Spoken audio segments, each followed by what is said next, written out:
नमस्कार। मैं doctor Amit Kesarwan, founder and director Anusandhan academy civil lines Allahabad. आप सब लोगों का अनुसंधान एकेडमी के यूट्यूब चैनल पर हार्दिक स्वागत व अभिनंदन करता हूँ।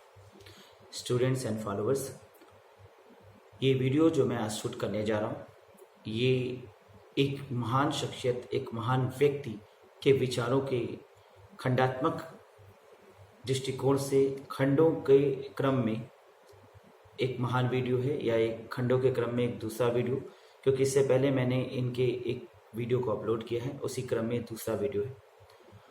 वो है Marx, Karl Marx. Karl Marx के विचारों को अगर हम एक वीडियो में या किसी एक नोट्स में कंप्लीट करना चाहें तो बड़ा मुश्किल हो जाएगा, क्योंकि इनके विचार बहुत समृद्ध हैं, बहुत विकसित हैं। तो इनके विचारों को धीमे धीमे करके मैं एक एक वीडियो में खंडों के रूप में विकसित कर रहा हूँ, जिसमें मैंने इससे पूर्व जो वीडियो बनाया था उसमें मैंने आपको मार्क्स क्या है, मार्क्स की विचारधारा क्या है, और इसके साथ साथ मार्क्स के द्वंद्वात्मक भौतिकवाद की व्याख्या की थी। आज मैं आपको मार्क्स के दूसरे महत्वपूर्ण सिद्धांत ऐतिहासिक भौतिकवाद की व्याख्या करूँगा। मार्क्स अपने आप में एक पूरा विषय है, और मार्क्स इतना डेप्थ में सोचता है जितना शायद ही कोई विचारकों ने अभी तक सोचा हो। मार्क्स एक विस्तृत अध्ययन प्रणाली है। मार्क्स ने द्वंद्वात्मक भौतिकवाद के माध्यम से बताने का प्रयास किया कि जो इतिहास या समाज का विकास हुआ वो द्वंद्व से हुआ, और समाज के विकास में जो मूल तत्व है वो भौतिकता है, और इस प्रकार से भौतिकता ने द्वंद्व की उत्पत्ति कर समाज में परिवर्तन लाया। ये मैंने पिछले वीडियो में आपको एक्सप्लेन किया था। उसी क्रम में मार्क्स ने एक और टर्मिनोलॉजी जन्म दी, ऐतिहासिक भौतिकवाद। अब शाब्दिक रूप से बड़ा कठिन लगता है। जनरली एक नॉर्मल स्टूडेंट इसको विभिन्न किताबों से पढ़कर समझने का बड़ा प्रयास करता है, लेकिन कई बार ये समझ में नहीं आता। मैं आपको इसे मैजिकल रूप में एक लाइन में व्याख्या कर देता हूँ। एक लाइन में क्या है ऐतिहासिक भौतिकवाद? इतिहास की भौतिकवादी व्याख्या। सबसे पहले एक लाइन में समझ लीजिए, इतिहास की भौतिकवादी व्याख्या। यानी मार्क्स ने बताया कि जो इतिहास बना, जितना इतिहास बना जब भी मनुष्य सृष्टि में आया और अब तक जितने इतिहास का निर्माण हुआ, उसका मूल कारण है भौतिकवाद। भौतिकवादी विचारधाराओं से प्रभावित होकर इतिहास का निर्माण होता गया। अब इस प्रकार से देखें तो इतिहास की विचारधारावाद प्लस भौतिकवाद,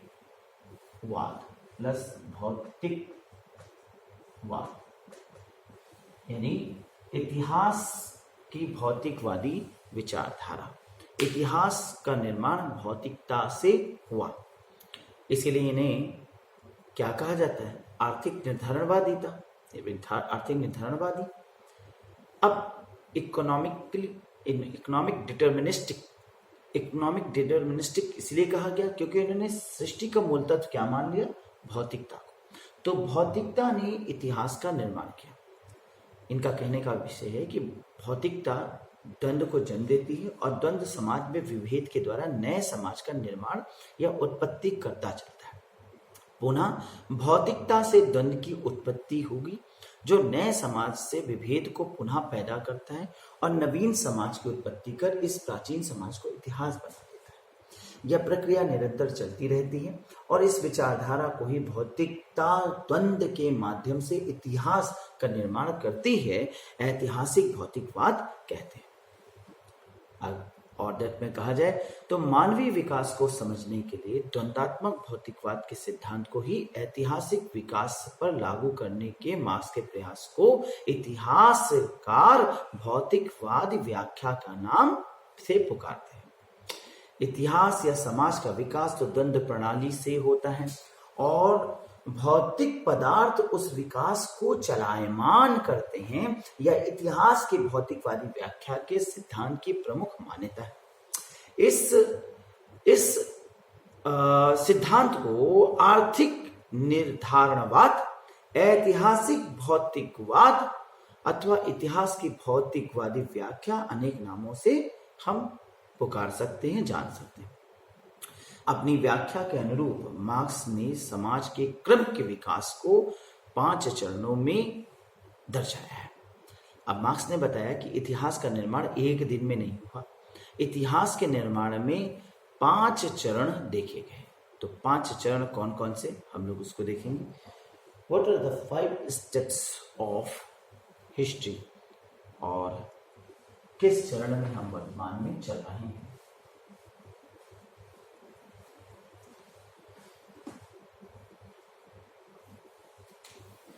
तो सबसे पहले मार्क्स ने जिस समाज की बात करी वो था आदिम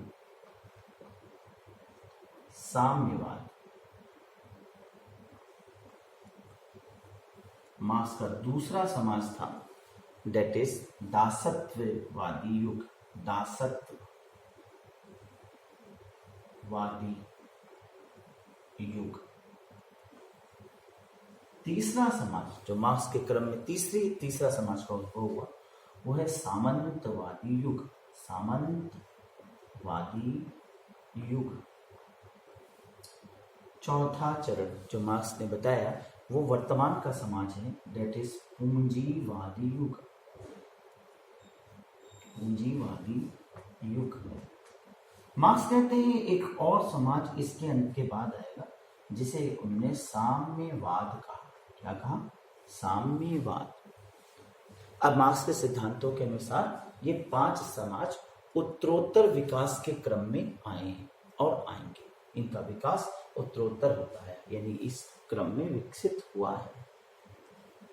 इस क्रम में विकसित हुआ है। पहले आदिम, फिर दासत्व, फिर सामंत, फिर पूंजीवाद और फिर साम्यवाद आएगा।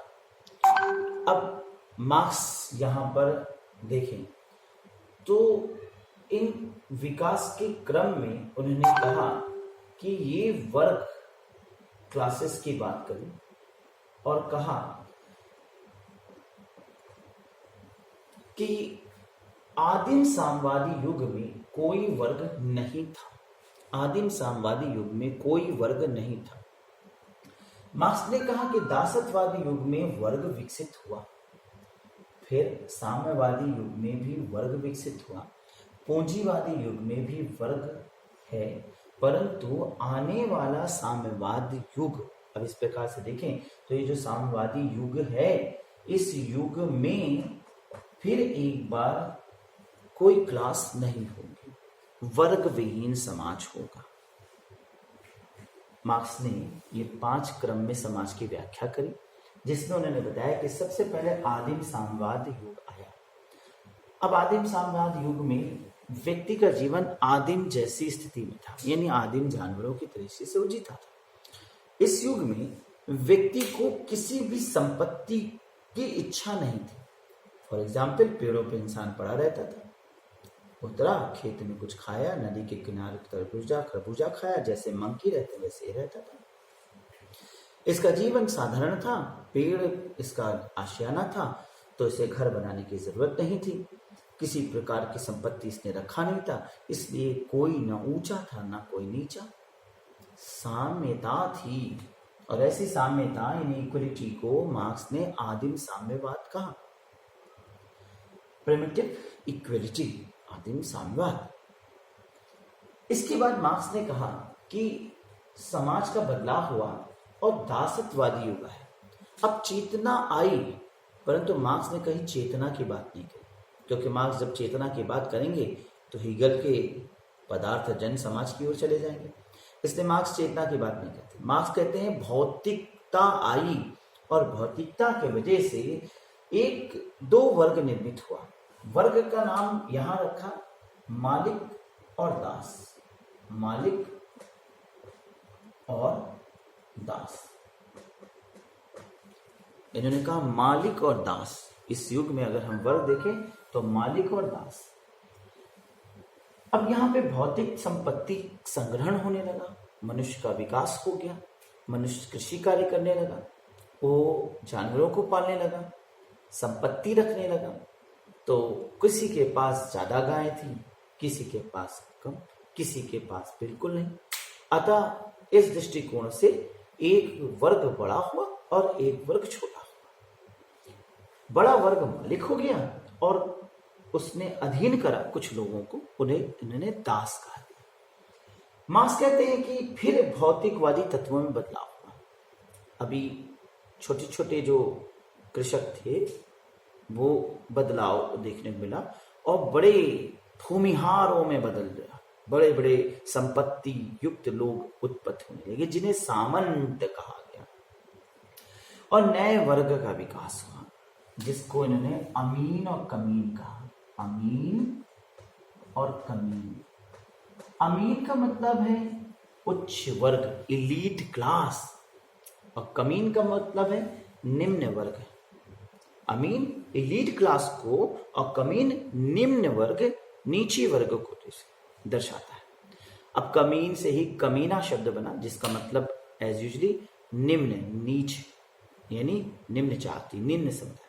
ध्यान रखिएगा, इस समाज तक केवल और केवल वर्ग व्यवस्था हुआ करती थी, परंतु जाति का उद्भव सामंतवादी युग में हो गया।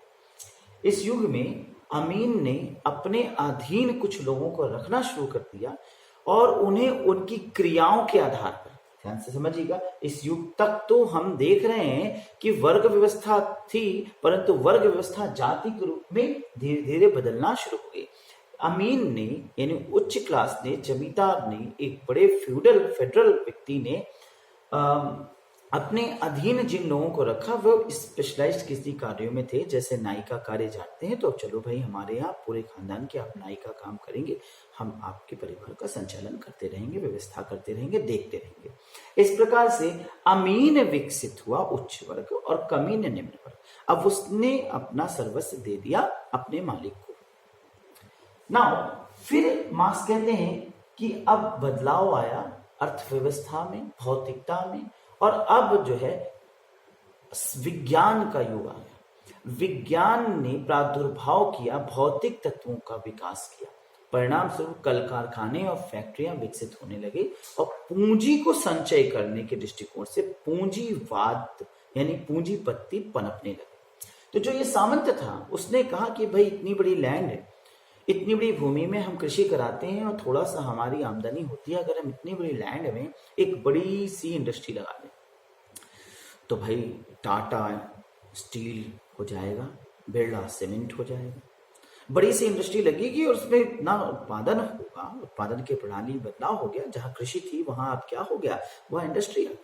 इतना उत्पादन होगा और ये उत्पादन धीरे धीरे विकास करेगा और परिणाम स्वरूप ज्यादा धनार्जन होना शुरू होगा। तो ये सामंत ने अपने आप को पूंजीपति बना लिया और अब यहाँ पर एक नए नवीन वर्ग का उद्भव हुआ जिसे मार्क्स ने नाम दिया है बुर्जुआ। बुर्जुआ और सर्वहारा वर्ग। बुर्जुआ यानी एलीट क्लास और सर्वहारा यानी निम्न वर्ग। कई बार स्टूडेंट इस बात को भूल जाते हैं, इंग्लिश जिसको बर्गस और प्रोलेटरेट कहते हैं, कई बार इस बात को भूल जाते हैं और गलतियां कर जाते हैं। बुर्जुआ को कई बार निम्न समझ देते हैं, लेकिन अच्छे से याद रहे, मैं आपको एक फॉर्मूला दे रहा हूं। बुर्जुआ बुजुर्ग, बुजुर्ग यानी बड़ा, सर्वहारा सब कुछ हारा, लॉस्ट एवरीथिंग। अब याद रहेगा, निम्न वर्ग सर्वहारा को हो गया सब कुछ हारा, बुर्जुआ यानी बुजुर्ग जो बड़ा है। तो इस दृष्टिकोण से भी आप इसको कभी नहीं भूलेंगे।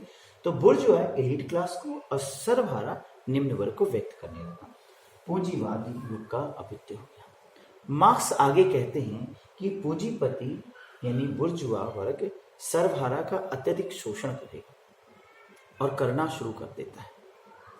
परिणाम स्वरूप एक सीमा तक सर्वहारा यानी जो लेबर है वो बर्दाश्त करता है बुजुर्ग यानी बुर्जुआ यानी एलिट क्लास के द्वारा शोषण को, पूंजीपति द्वारा शोषण को, लेकिन उसके बाद वो विरोध करेगा और विरोध के परिणाम स्वरूप बुर्जुआ वर्ग को पूरी तरह से पूंजीपति वर्ग को समाप्त कर देगा। अब इस दृष्टिकोण से देखें तो मार्क्स ने क्या कहा, मार्क्स ने कहा कि पूंजीपति वर्ग पूरी तरीके से समाप्त हो जाएगा और पूंजीपति का अंत हो जाएगा और जन्म हो जाएगा एक नए समाज का, और इस समाज में इक्वलिटी आ जाएगी।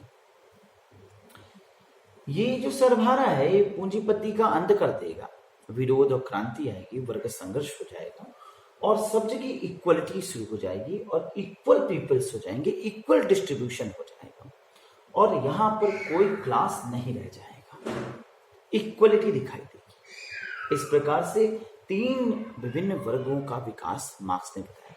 मार्क्स ने कहा अभी हम पूंजीवादी युग में हैं और आने वाले समय में ये युग समाप्त होगा और हम साम्यवादी युग में चले जाएंगे। लगभग 150 से 250 साल हो रहा है मार्क्स को जो है। मार्क्स ने सिद्धांत 150 साल पहले लगभग दिया और अब ये धीरे धीरे देखा जाने लगा कि अभी तक साम्यवाद नहीं आया। अब मार्क्स ने कहा कुछ समय बाद, अभी कुछ समय कितना है, that has been under calculation by thinkers. But Marx के भी सिद्धांतों को और डेप्थ में बात की जाए, मैंने मार्क्स के आपके ऐतिहासिक भौतिकवाद की व्याख्या में 5 समाज बताए। मैं एक बार पुनः एक उदाहरण के माध्यम से इन 5 समाजों के निर्माण की प्रस्तुति करना चाहूंगा। ये मानिए आदिम साम्यवादी युग, एक बंदर की फैमिली, कुछ बंदर हैं जो आदिम साम्यवादी युग में पेड़ों पे रहते हैं, बड़े इत्मीनान से अपना जीवन जी रहे हैं।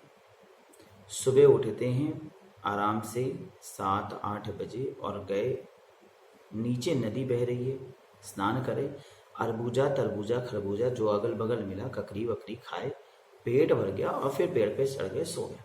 अतः ये जो बंदर थे ये एक रिलैक्स लाइफ जी रहे थे, इन्हें संपत्ति की कोई जरूरत नहीं थी। यानी आदिम साम्यवादी जीवन था, कोई वर्ग नहीं था। कुछ दिनों के बाद बाहर से कुछ नए बंदर आ गए, यूं कह लीजिए कि बाहर से लाल बंदर आ गए, ठीक है ना। अब ये जो पुराने बंदर हैं, ठीक है, इन नए लाल बंदरों के आने से इन्हें कोई दिक्कत नहीं हुआ। ये लाल बंदर भी कुछ पेड़ों पर अपना निवास कर लिए, लेकिन थोड़े ही दिनों में ये देखा गया कि जो नए बंदर थे उन लाल नए बंदरों ने इन बंदरों से पहले उठकर सुबह के 6 बजे ही स्नान करके खरबूजा तरबूजा खा लिया। परिणाम स्वरूप जब ये आलसी आदिम बंदर थे, ये जब उठे 7-8 बजे तो इन्होंने देखा, नहाया तो ठीक पर ककड़ी खीरा तरबूजा सब खत्म हो गया। एक दिन बीत गया, दूसरे दिन भी ये उठे तो ककड़ी खीरा तरबूज सब खत्म हो गया। अब इन बंदरों ने योजना बनाई कि भाई ऐसे रहा तो हम भूखे रह जाएंगे। तो इन्होंने योजना ये बनाई कि अब हम कल से भोरे 4 बजे ही उठ जाएंगे। तो इन आदिम बंदरों ने सुबह 4 बजे उठना ही शुरू कर दिया। 4 बजे उठ के स्नान ध्यान करके ककड़ी खीरा तरबूज खाया और खाने के साथ साथ अब की बार उसे बांध भी लिया। बांध इस लिया कि बचा न, कल मान लो देर हो जाए तो हम इसका सेवन कर लेंगे, और बांध के ले गए, पेड़ पे रख लिया। संपत्ति का सृजन होने लगा। ना नए बंदर यानी जो लाल बंदर थे वो जब उठे 5 बजे 6 बजे तो उन्होंने देखा कि अरे सारा तरबूजा खरबूजा खत्म। उन्होंने देखा कि बंदर ने उसे पेड़ पे बांध लिया है। खैर कुछ नहीं बोले। दूसरे दिन भी ऐसी स्थिति थी, भूखे रह गए। तीसरे दिन भी नए बंदर भूखे रह गए। पुराने बंदर सुबह उठकर 4 बजे भोरे में ही पेड़ पे सब ककड़ी खीरा तरबूजा बांध ले रहे थे और भोजन कर ले रहे थे। तीसरे दिन बीत जाने के बाद चौथे दिन नए बंदरों की हालत खराब हो गई और उन्होंने कहा अब कोई रास्ता नहीं है, अतः इन बंदरों से यानी पुराने बंदरों से रिक्वेस्ट करा कि हे मालिक ककड़ी तरबूजा खरबूजा दे दो। तो मालिक की उत्पत्ति हो गई।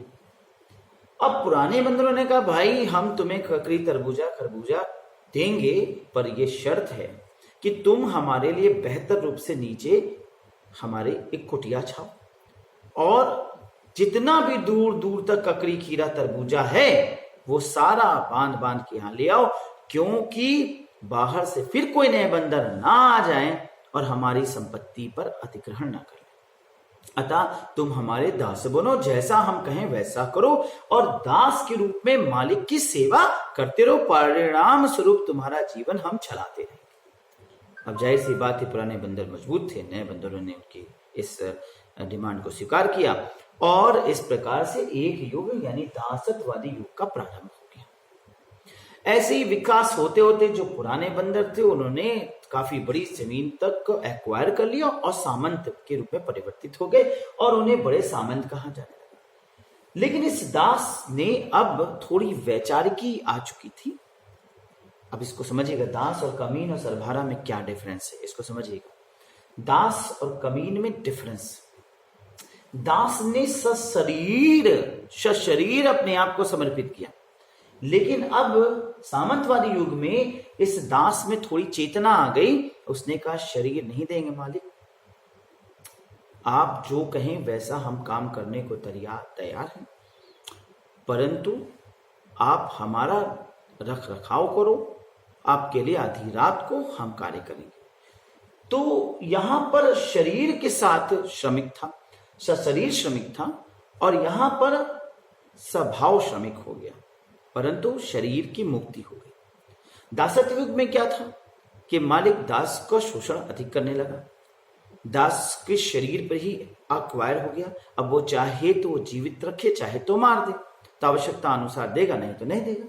परंतु अब थोड़ी चेतना आ गई, तो दास निम्न वर्ग में था। उसने कहा हम नीच कार्य करेंगे आपके लिए, आप चमड़े का काम करें, कहें हम चमार हैं, हम चमड़े का काम करेंगे, हम स्वर पालन का कार्य करेंगे और हम पासी बनेंगे, सभी प्रकार का ठीक है, जैसा आपको हम आपके अनुसार कार्य करेंगे, परंतु हम शरीर नहीं देंगे, हम आपके सहारे हैं, आप हमारा लालन पालन पोषण हमारे परिवार का करते रहे, कई उम्र तक, कई जनरेशन हमारे बच्चे के बच्चे आपकी सेवा करते रहेंगे।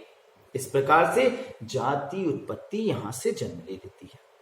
अब चमार का लड़का चमार का कार्य करने लगा, यानी चमड़े का कार्य करने वाला चमड़े का कार्य करने लगा, वैश्य का। इस प्रकार से एक जनरेशन से दूसरे जनरेशन वही कार्य होने लगा और इस प्रकार से कमीन वर्ग निम्न वर्ग के रूप में बना रहा और अमीन और श्रेष्ठ वर्ग बना रहा। बात को सुझाए आपको। अब यहां पर दासत्ववादी युग से सामंतवादी युग में परिवर्तित हो गया। औद्योगिकरण आया, उदारीकरण आया, इंडस्ट्रियलाइजेशन, वैज्ञानिकवाद, इंग्लैंड से इसका प्रारंभ हुआ।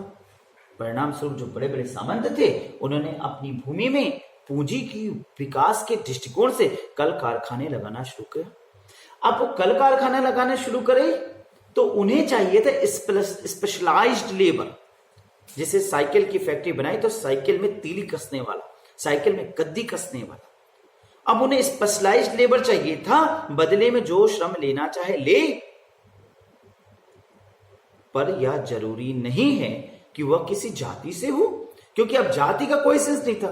भले ही वो चमड़े का कार्य करता था, परंतु वो अगर स्पेशलाइज्ड है तीली बनाने में तो वो चलेगा। वो किसी भी जाति से रिलेटेड हो, स्पेशलाइज्ड होना चाहिए। तो यहां पर क्या था, इस वर्ग में परिवर्तन आया, इसमें चेतना जागृत हुई कि हम सदियों से एक जैसा कार्य करते चले आ रहे हैं, हमारा विकास नहीं हो रहा है। अतः हम में योग्यता है, हमने क्षमता है, हम अपनी क्षमता के बल पर इस बड़ी सी इंडस्ट्री में काम करेंगे और अपनी योग्यता के अनुरूप पारिश्रमिक लेंगे और अपना परिवार का पालन पोषण सब स्वयं करेंगे। अब हम मालिक पर आश्रित नहीं। अब इस दृष्टिकोण से देखें तो ये जो सर्वहारा वर्ग था ये सश्रम श्रमिक हो गया, विशेषीकृत श्रमिक, सशब्द नहीं, विशेषीकृत श्रमिक, सशरीर श्रमिक, सश्रम श्रमिक और विशेषीकृत यानी स्पेशलाइज्ड लेबर हो गया।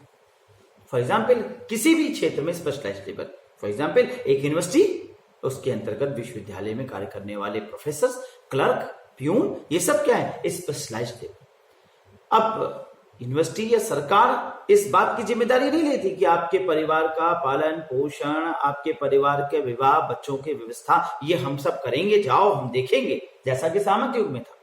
अब यह है कि भाई आप अपनी जो आपने स्किल्ड है उसके अनुसार पारिश्रमिक लीजिए, हमसे इससे मतलब नहीं, आप आपके परिवार, आप जानो, हमसे मतलब नहीं। तो यहाँ पे एक प्रकार से स्किल्ड लेबर्स का जन्म हो गया। ये स्किल्ड पीपल्स थे, स्किल्ड लेबर्स वाले थे। तो यहां 3 वर्ग का अभ्युदय दिखाई देता है।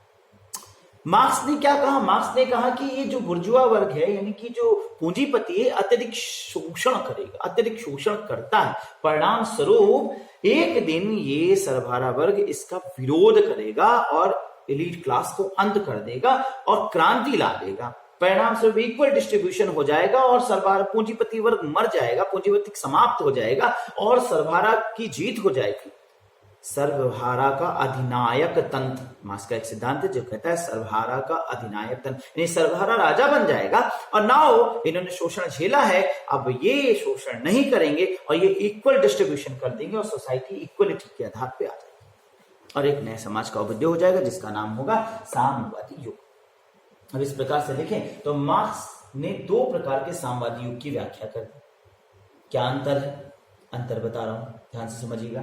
आदिम साम्यवाद और साम्यवाद में यह अंतर है कि आदिम साम्यवाद बिना सोच विचार के समाज था, साम्यवाद की स्थापना थी, और यहां सोच विचार कर यानी चेतन युक्त मनुष्य था। यहाँ अचेतन अवस्था में मनुष्य साम्यवाद था, यहाँ चेतन अवस्था में मनुष्य साम्यवाद होगा। ये है साम्यवाद और ये है आदिम साम्यवाद।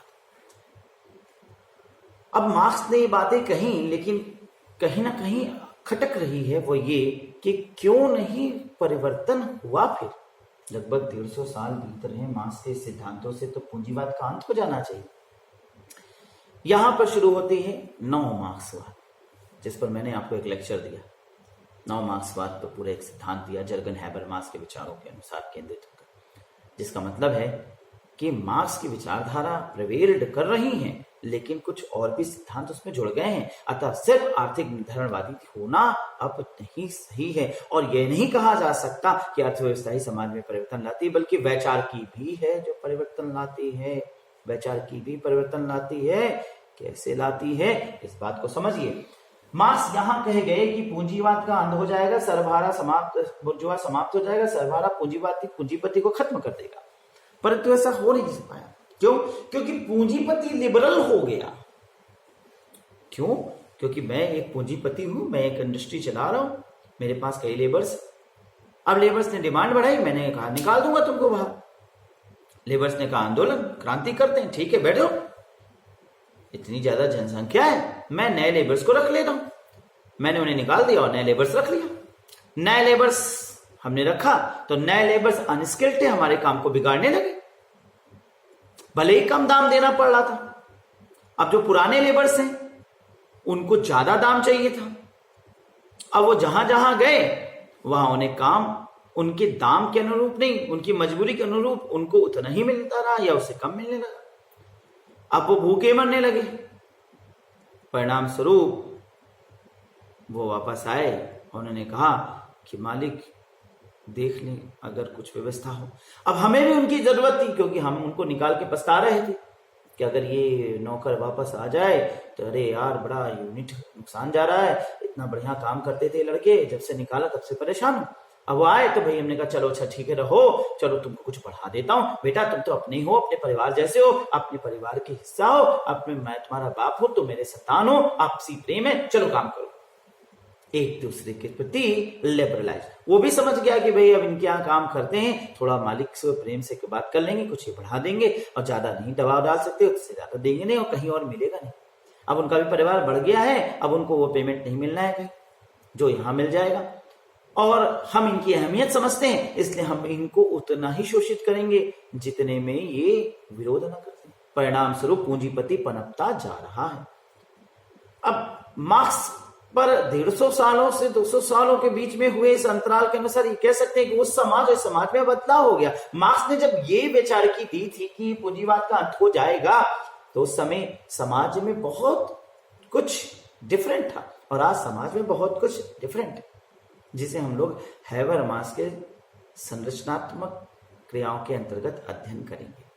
तो जल्दी ही नेक्स्ट वीडियो में जब हम आपसे मिलेंगे, हैबरमास के संरचनात्मक क्रिया, संप्रेषणात्मक क्रिया, तो हम संचारात्मक संप्रेषणात्मक क्रिया के अंतर्गत इस तत्व को और एक्सप्लेन करेंगे। तो तब तक के लिए धन्यवाद। आपको अगर ये वीडियो अच्छा लगा तो इसे लाइक कीजिए, शेयर कीजिए, ज़्यादा से ज़्यादा लोगों को सब्सक्राइब करने के लिए कहिए। मैं आपको जल्दी एक नए वीडियो के साथ मार्क्स के कुछ और थोड़े बचे हुए सिद्धांत उनके साथ फिर मिलूंगा। तब तक के लिए नमस्कार।